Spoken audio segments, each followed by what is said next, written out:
perkara nomor 66 garis miring PU garis datar 22 Romawi garis miring 2024 dibuka dan persidangan nyatakan terbuka untuk umum. Selamat siang, Assalamualaikum warahmatullahi wabarakatuh. Salam sejahtera untuk kita sekalian. Diperkenalkan pemohon yang hadir. Baik, yang mulia. Assalamualaikum warahmatullahi wabarakatuh. Selamat siang, salam sejahtera untuk kita semua. Memperkenalkan diri, kami dari pemohon yang hadir pada hari ini, Prinsipal Bapak Insinyur Pranoto MMM. Kemudian Pak Dr. Andes Dwi Agung. Kemudian kami dari kuasa hukum, saya sendiri Heru Sugiono. Kemudian rekan kami Bapak Teguh Hartono.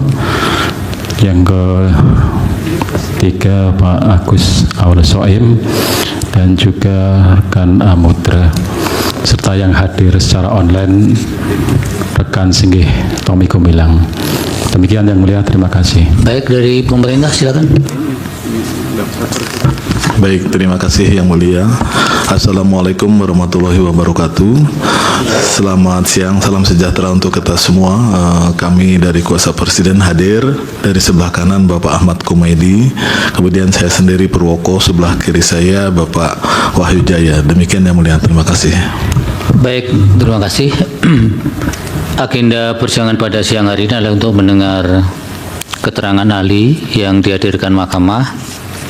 Hadir Dr. Andi Ahdian, MSI. Bapak katanya kakinya sakit. Bisa berdiri untuk mengucapkan sumpah.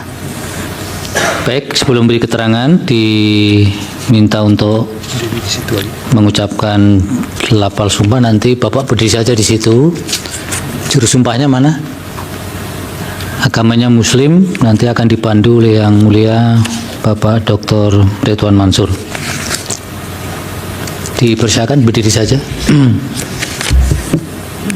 Silakan Yang Mulia. Baik, Yang Mulia Ketua, terima kasih. Bapak Dr. Andi Ahdian, MSI. Ya, ikuti lapas sumpah ahli yang akan saya tuntunkan menurut agama Islam. Bismillahirrahmanirrahim. Demi Allah saya bersumpah sebagai ahli akan memberikan keterangan yang sebenarnya sesuai dengan keahlian saya. Ya, terima kasih Yang Mulia Ketua, kembalikan. Baik, terima kasih Yang Mulia. Baik, saudara ahli bisa memberi keterangan kalau memang kakinya sakit, bisa di situ saja Bapak. Waktunya 10 menit, nanti dilanjutkan dengan tanya jawab jika ada pertanyaan-pertanyaan. Sebenarnya saya bisa berdiri juga nggak apa-apa, Pak. Bisa. Yang Mulia. Silakan Pak.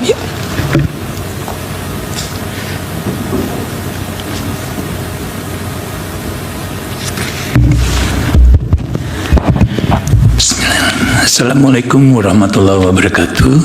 Selamat siang, salam sejahtera buat kita semua.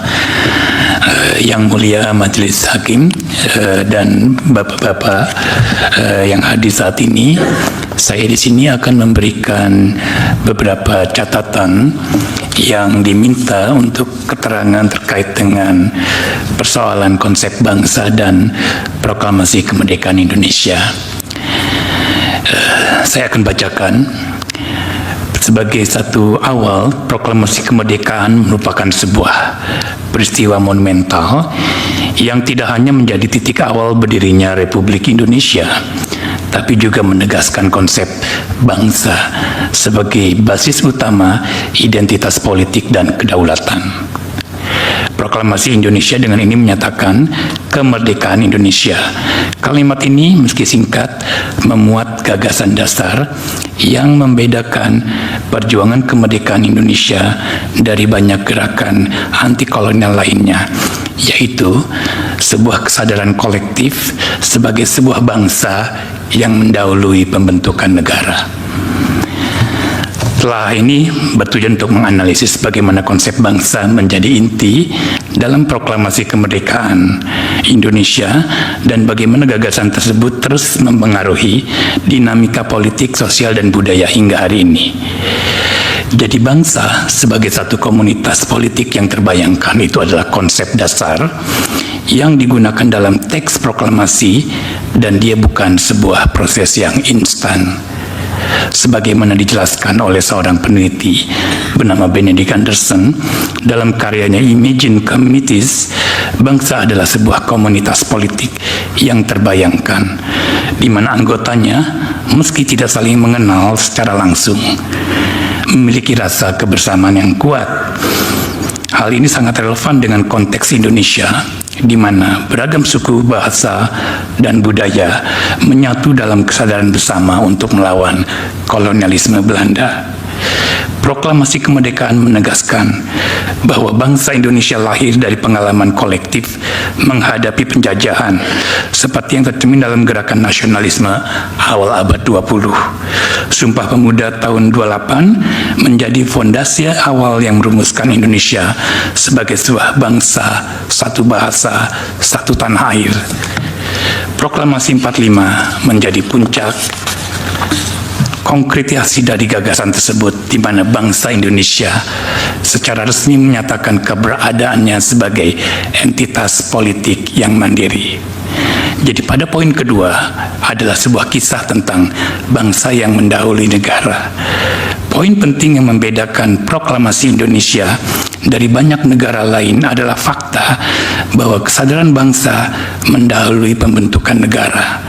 Soekarno dan Hatta dalam teks proklamasi secara eksplisit menyebut kami bangsa Indonesia sebagai subjek yang memproklamasikan kemerdekaannya, bukan kami sebagai negara Indonesia.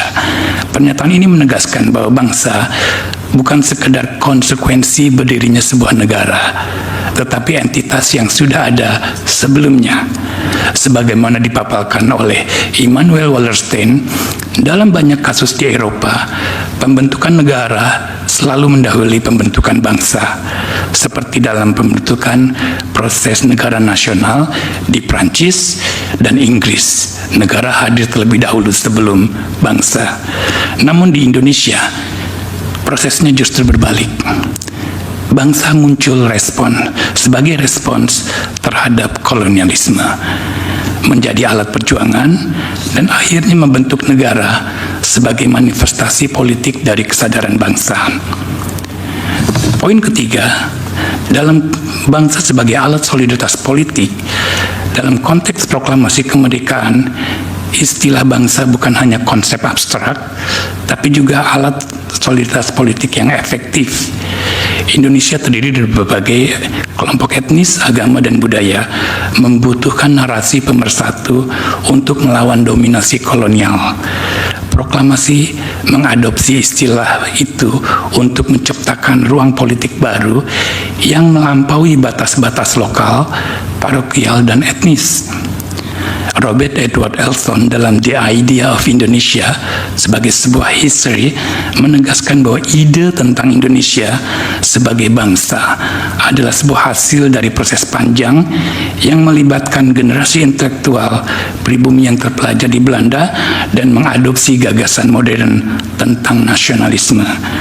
Para intelektual ini seperti Soekarno, Hatta, dan Sultan Syahrir tidak hanya berfokus pada pengusiran penjajah, tapi bagaimana membangun sebuah masyarakat baru yang lebih modern dan adil. Poin keempat, bangsa dan tantangan kontemporer. Meskipun proklamasi menegaskan kebersamaan sebagai bangsa, Indonesia menghadapi tantangan besar dalam menjaga kesatuan nasional setelah kemerdekaan. Keragaman yang menjadi kekuatan pada perjuangan melawan kolonialisme juga menjadi sumber konflik setelah kemerdekaan, seperti pemberontakan PRRI Permesta dan upaya pembentukan negara Islam di beberapa wilayah. Dalam konteks ini, konsep bangsa terus diuji dalam menghadapi berbagai dinamika politik, sosial, dan ekonomi. Sebagaimana dicatat oleh Ong Ho Kam, Keberhasilan bangsa Indonesia dalam menjaga persatuan sangat tergantung pada kemampuan membangun kompromi di antara berbagai kepentingan sambil tetap menempatkan kepentingan bersama di atas segala-galanya. Poin kelima, relevansi konsep bangsa dalam konteks globalisasi. Di era globalisasi, konsep bangsa sering dianggap sebagai sesuatu yang usang dan bahkan menjadi penghambat dalam konteks perdagangan bebas dan mobilitas global. Namun pengalaman sejarah menunjukkan bahwa bangsa tetap relevan sebagai alat membangun solidaritas di tengah tantangan global. Dalam hal ini, kalimat pembuka teks proklamasi Kami Bangsa Indonesia menjadi pengingat bahwa identitas kolektif tidak hanya penting untuk melawan kolonialisme, tapi juga menghadapi ancaman homogenisasi budaya dan ekonomi di era modern. Sebagai penutup, bangsa sebagai gagasan yang dinamis, proklamasi kemerdekaan Indonesia bukan hanya deklarasi politik, tapi juga sebuah pernyataan ideologis tentang pentingnya kesadaran bangsa sebagai basis pembentukan negara. Konsep bangsa yang diusung dalam proklamasi memberikan landasan yang kokoh bagi upaya nation building, meskipun tetap menghadapi tantangan dalam implementasinya. Sebagaimana yang dikemukakan dalam telah ini, gagasan bangsa dalam konteks Indonesia bersifat dinamis. Ia terus berkembang seiring dengan perubahan sosial, politik, dan ekonomi, tetapi tetap menjadi elemen yang tidak tergantikan dalam membangun solidaritas dan identitas kolektif. Dalam semangat itu, kalimat Kami Bangsa Indonesia tetap menjadi sumber inspirasi yang relevan untuk menghadapi tantangan zaman. Demikian keterangan yang saya sampaikan, Yang Mulia. Baik, terima kasih. Bisa kembali ke tempat duduk. Baik, terima kasih. Dari hakim ada yang akan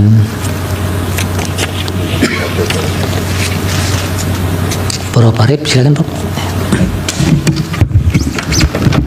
Ya, terima kasih Ketua. Saudara ahli Pak Dr. Andi,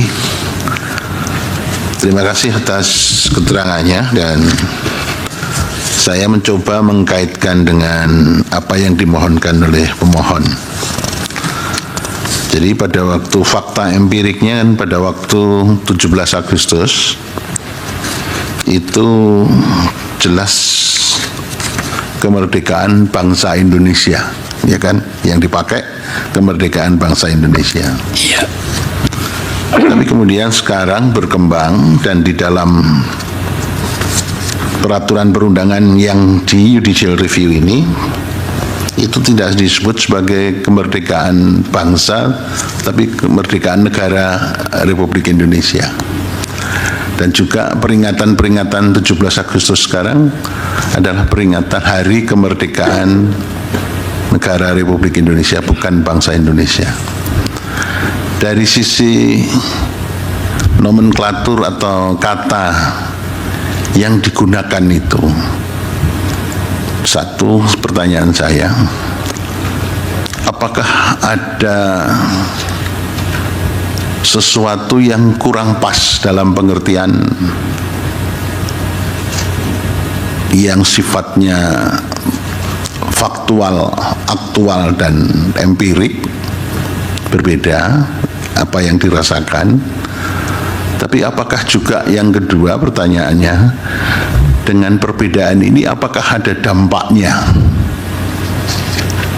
Ya, kalau dalam uraian-uraian di dalam permohonan ini kan bisa juga para pemohon menyatakan ini kurang pas sehingga bisa berdampak negatif terhadap perkembangan negara dan bangsa Indonesia ini. Gimana dari sisi pengetahuan ahli? Ya, saya sebetulnya kalau ahli juga ahli spiritual, saya mau menanyakan apakah ada dampak negatif secara spiritual Sehingga bangsa ini sudah 79 tahun kok nggak baik-baik saja, tapi kok tidak baik-baik saja itu karena kesalahan ini atau tidak itu. Tapi saya nggak berani tanya ini kepada ahli karena ahli bukan ahli spiritual. Kalau ahli supranatural saya mungkin tak akan tanya itu. Tapi ini yang perlu saya sampaikan. Ya, kalau hanya dari sisi terminologi, orang sering mengatakan apa artinya sebuah nama kan? Kekeliruan itu tidak berarti. Tapi kalau bagi saya seorang Jawa, dia misalnya contoh Bung Karno. Bung Karno itu kan namanya kan tadinya kan tidak seperti itu kan? Iya. Tapi karena sakit-sakitan kemudian diruat, diganti namanya ternyata luar biasa. Menjadi seorang tokoh yang luar biasa bagi Indonesia. Nah, ini apakah begitu? Itu ya, apakah perlu diruat sehingga dikembalikan? Yang benar itu adalah kemerdekaan bangsa Indonesia pada tanggal 17 Agustus yang kemudian sebagai negara baru keberadaannya tanggal 18 Agustus setelah disahkannya Konstitusi Republik Indonesia. Nah, ini saya mohon kalau dari perspektif ahli gimana? Mohon dijelaskan atau dideskripsikan yang supaya mahkamah juga tidak keliru dalam memutus. Nanti kalau keliru kita berdosa juga. Ini Indonesia salahnya juga karena MK nggak benar, nggak mau membetulkan itu gitu. Iya. Ya, terima kasih. Saya kembalikan ke Pak Baik. Ketua. Ya, kalau nggak ada yang lain, silakan Pak Daniel, yang mulia. Baik, terima kasih yang mulia Ketua. Ahli, terima kasih keterangannya, singkat, padat, jelas. Tapi saya ada pertanyaan sederhananya gini Pak Ahli. Indonesia sebagai negara itu tanggal 17 atau tanggal 18 Agustus. Ini juga ada pandangan ahli yang lain yang berbeda, tetapi memang secara umum sebagai negara kan sudah 17. Tapi menurut ahli sendiri, sebagai tadi kan ahli menjelaskan bahwa sebagai bangsa ya ada perspektif historisnya 28 Oktober dan seterusnya. Nah, ahli sendiri keberadaan atau eksistensi Indonesia sebagai negara itu 17 atau 18 Agustus. Itu saja pertanyaan saya, yang mulia. Terima kasih. Baik, terima kasih yang mulia. Silakan ahli dijawab. Baik, terima kasih yang mulia. Saya akan memberikan tanggapan terhadap beberapa pertanyaan yang sudah diajukan. Pertama-tama, saya ingin menggarisbawahi terlebih dahulu tentang mengapa konsep bangsa penting dalam proklamasi dan itu sebuah keunikan. Pertama-tama kita bisa bandingkan dengan konsep-konsep yang digunakan orang Amerika, akan bilang we are the people. Konsepnya sosiologis. Ya, kalau orang Prancis bilang the droit la l'homme, bahwa itu manusia, deklarasinya. Sementara kita adalah bangsa, kami bangsa Indonesia, sebuah konsep yang jauh lebih politis. Kalau yang tadi kita mendapatkan perbandingan sosiologis, perbandingan filosofis Prancis, maka kita mendapatkan sebuah perbandingan yang sifatnya politis. Kenapa? Karena kenapa dia menjadi bersifat politis? Memang itu adalah sebuah konstruksi yang dibuat oleh orang-orang yang terlibat dalam zamannya saat itu, karena mereka berangkat dari sebuah kenyataan bahwa ketika mereka lahir Indonesia tidak ada, yang ada adalah Jawa, Sumatera, dan lain-lain sebagainya. Jadi sebagai sebuah konsep politik, itu adalah sebuah temuan yang saya kira sangat penting ya, dan ekspresinya secara politis disampaikan pada tahun 28. Sehingga orang yang tadinya orang Jawa Barat kayak Dewi Sartika bertemu Kartini, yang orang Jawa itu hanya bisa bicara dalam bahasa Belanda dan masing-masing merasa sebuah bangsa yang berbeda. Tapi dengan proses sejarah yang semakin matang pada 28, kita mendapatkan sebuah gambaran tentang satu komunitas yang terbayangkan yaitu Indonesia. Indonesia menjadi satu konsep yang jauh lebih matang dibanding konsep yang sebelumnya ada pada era awal abad 20 seperti Kartini dan lain sebagainya. Kemudian maka mengapa dia menjadi sebuah, katakanlah, catatan penting dalam sejarah Indonesia, karena konsep bangsa itu yang selalu ditolak oleh Belanda saat itu, karena mereka akan bilang Indonesia tidak pernah ada. Sehingga pengakuan mereka secara resmi terhadap Indonesia hanya pada tahun 1949. Jadi ketika ada satu perdebatan politik di dalam Kementerian Dewan Kota, di mana orang-orang perwakilan Bumi Putra saat itu bicara dengan bahasa Indonesia, biasanya sidang dalam bahasa Belanda, mereka bicara dengan bahasa Indonesia. Dan sidang diskurs, karena dari kelompok Belanda mengatakan bahwa ini adalah sebuah provokasi, karena Indonesia tidak pernah ada. Yang ada adalah, sekali lagi mereka bilang, Jawa, Batak, dan lain sebagainya. Jadi konsep perjuangan tentang Indonesia sebagai sebuah nation adalah sebuah perjuangan politik yang panjang, yang memerlukan berbagai simbol yang muncul di dalam prosesnya. Ya, ada simbol tentang bahasa yang dinyatakan secara eksplisit, lalu kemudian simbol tentang kepahlawanannya. Belum ada bendera dan lain sebagainya, karena imajinasi tentang wilayah itu belum ada. Jadi setelah proklamasi kemerdekaan menjawab tentang nanti kemudian di mana negara, ada sebuah perdebatan di dalam sidang. Di situ disampaikan, ada risalahnya, bahwa Indonesia itu di mana saja. Pertanyaannya di situ, apakah mencakup Borneo, ataukah mencakup wilayah di seluruh wilayah Papua dan lain sebagainya. Itu pada tanggal 18 pernyataan. Jadi ada sebuah kesepakatan pada akhirnya bahwa Indonesia adalah wilayah bekas jajahan Hindia Belanda. Jadi tidak memasukkan Timor, tidak memasukkan Papua New Guinea, dan tidak memasukkan Borneo yang masih ada di bawah kekuasaan Inggris. Perdebatan alot para founding fathers akhirnya memberikan sebuah bentuk konkret dari bangsa yang tadinya imajiner, yang ada di dalam bayangan gagasan, dia menjadi sebuah wujud politik dengan adanya wilayah yang kemudian ditetapkan pada 18 November. Tapi kalau ditanya tadi, ada pertanyaan dari Yang Mulia bahwa apakah negara juga hadir?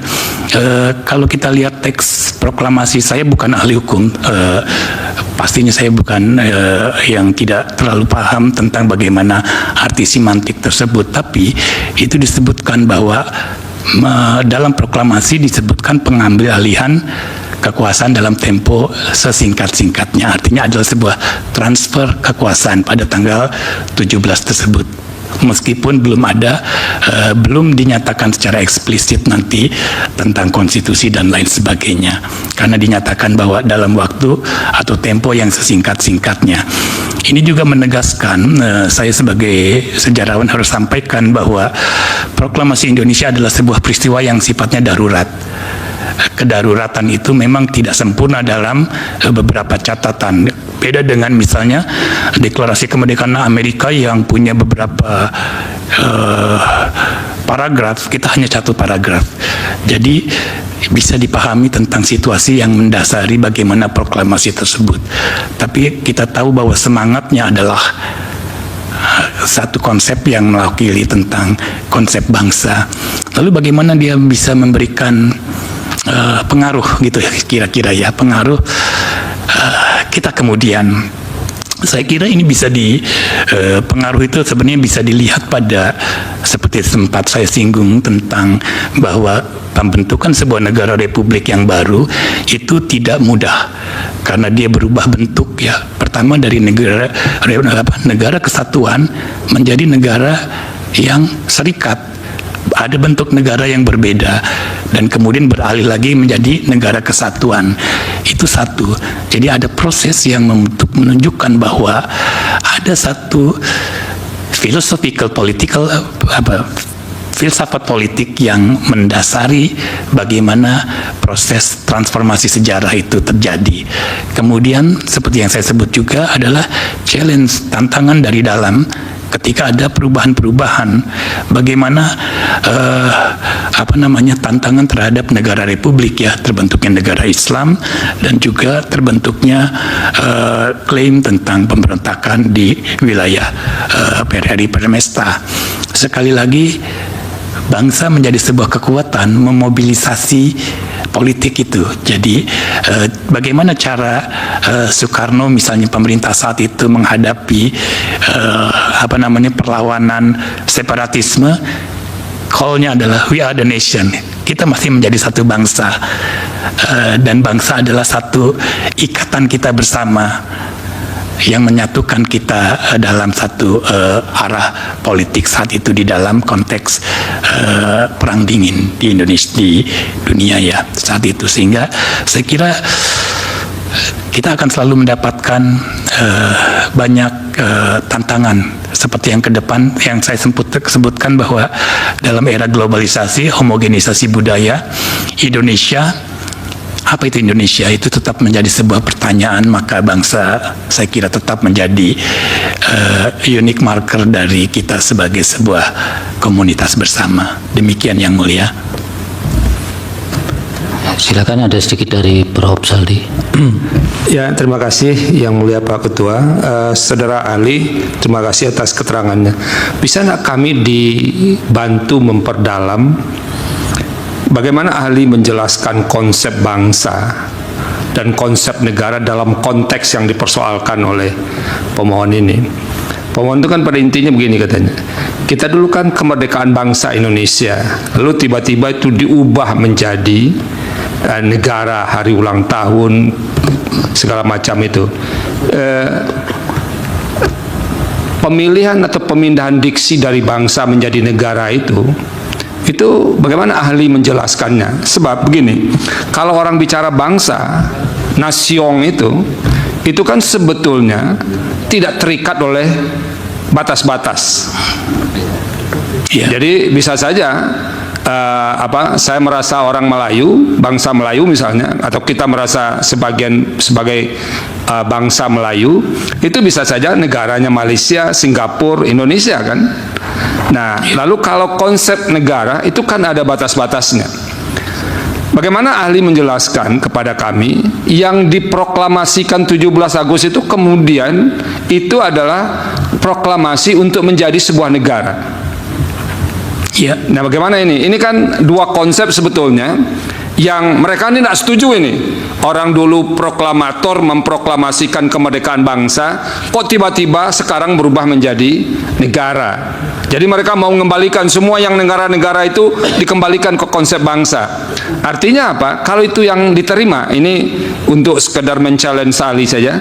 Artinya kita tidak perlu batas dong. Orang-orang yang merasa Indonesia tinggal di Singapura, tinggal di Malaysia, bisa kita klaim sebagai orang Indonesia. Bagaimana menjelaskannya ini? Karena apa? Kalau bicara state, itu kan jelas. Ada pemerintahan, ada warganya, ada batas-batas wilayah yang jelas. Tolong kami dibantu untuk menjelaskan ini, ahli. Terima kasih. Silakan, Prof. Guntur. Ya, cuma saja yang saya maksudkan di sini, yang pemohon maksudkan itu adalah dari frasa republik menjadi bangsa, bukan negara tadi mungkin ya mulia ya. Jadi izin mungkin menganukan. Jadi keinginannya pemohon ini kemerdekaan Republik Indonesia itu menjadi kemerdekaan bangsa Indonesia. Jadi dari republik menjadi bangsa. Jadi itu keinginannya pemohon itu. Apakah ini ya, sebagaimana ditanyakan oleh Yang Mulia Wakil tadi, apakah itu ya intinya ke sana? Jadi dari republik menjadi bangsa, pengennya pemohon itu. Apakah memang itu masih bagian dari yang dijelaskan oleh ahli, ya, yang di bawah di penutup itu saya membacanya bahwa dalam semangat itu kalimat kami bangsa Indonesia tetap menjadi sumber inspirasi. Kalau itu dimaknai juga Republik Indonesia. Mungkin begitu kalau sudut pandang saya bertanya. Mungkin itu yang mulia Pak Baik, Ketua. terima kasih Prof. Dari Prof. Anwar silakan.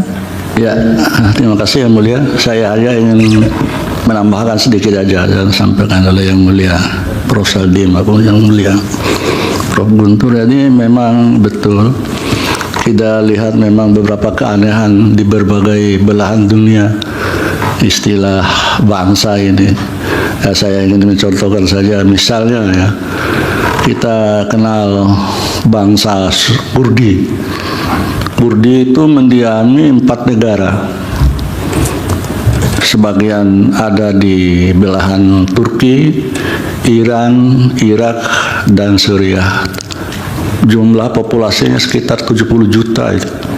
Tapi tidak diakui oleh negaranya sendiri. Artinya bangsa Kurdi yang ada di Turki tidak diakui sebagai negaranya begitu.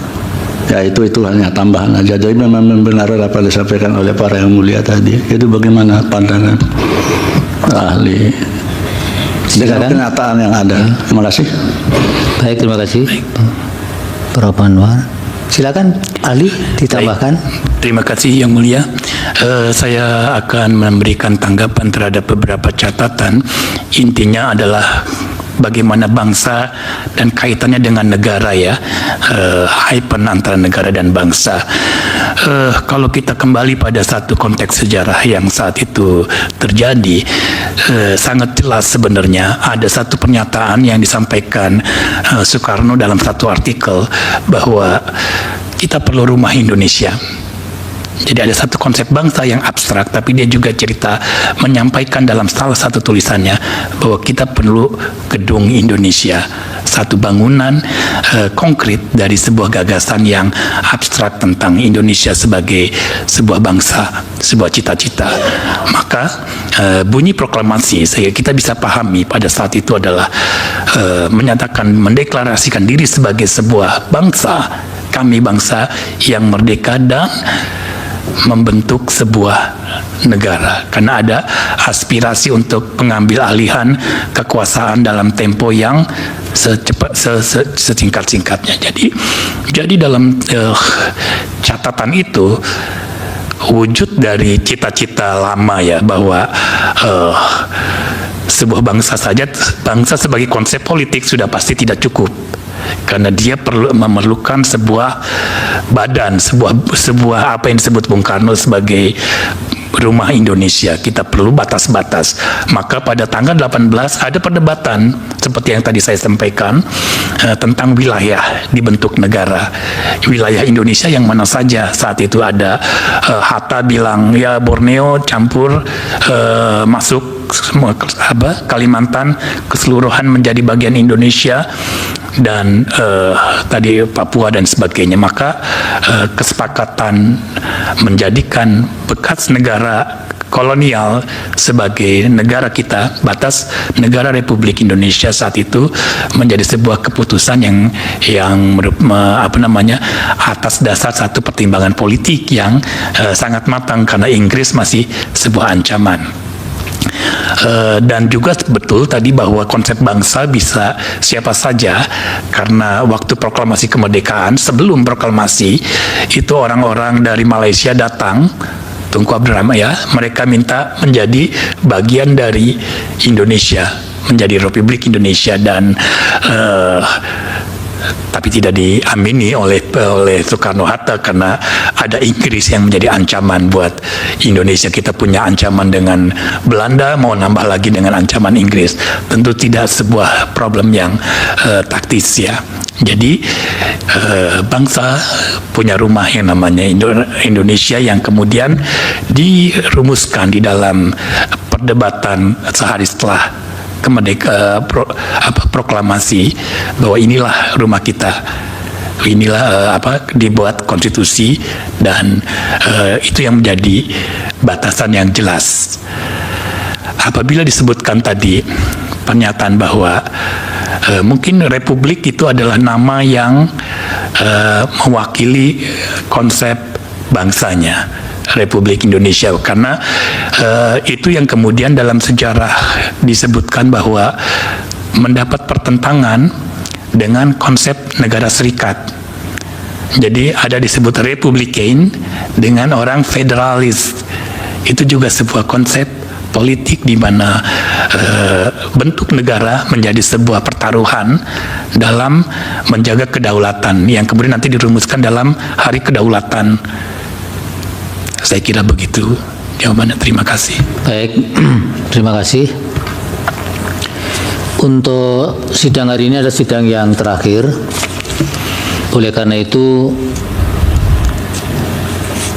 acara selanjutnya adalah untuk penyerahan kesimpulan dari pemohon dan pemerintah, dan DPR juga akan menyerahkan, dan diberi kesempatan hingga hari Rabu tanggal 11 Desember 2024 untuk penyerahan kesimpulan. Kemudian terima kasih untuk ahli. Mudah-mudahan keterangannya bermanfaat untuk pengambilan putusan dalam permohonan ini, perkara ini. Cukup ya? Terima kasih untuk semuanya. Sidang selesai dan ditutup. Hadirin dimohon berdiri. Yang Mulia Majelis Hakim Konstitusi meninggalkan ruang persidangan. Sidang lagi maju nggak? Bisa, dicek dulu siap. Hadirin disilakan duduk kembali. Hadirin yang kami hormati, demikianlah persidangan hari Selasa tanggal 3 Desember 2024 untuk perkara nomor 66/PUU/22 Romawi/2024 telah selesai. Sidang berikutnya akan dilaksanakan pada pukul 14.30 WIB untuk perkara nomor 164/PUU/22 Romawi/2024. Terima kasih, selamat siang.